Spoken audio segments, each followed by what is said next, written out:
สบายดีนี่ก็มาเอาเครื่องกรองน้ำเนาะอยู่บ้านอันนั้นมันละครเพลงประมาณรวมทั้งเบิดประมาณอยู่3,000รวมทั้งเบิด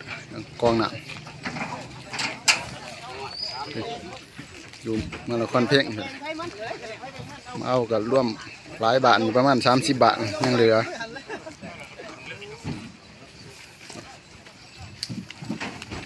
กองหลายบาทนี่พวก3,000ปลายอะไรรวมเลย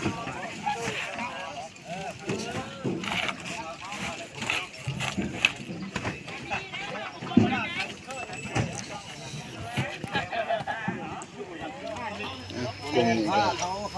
เป็นของบ้านสะแบนของเฮาก็เรียบร้อยแล้วขึ้นรถเรียบร้อยแล้วบ้านเฮาเลยของบ้านเฮาก็ขึ้นรถเรียบร้อยแล้ว90กล่องเป็นรถของหมานังละถ้าเราขึ้นเราเพิ่นก็พูดละมัน10 โมงเลยจังสิเราขึ้น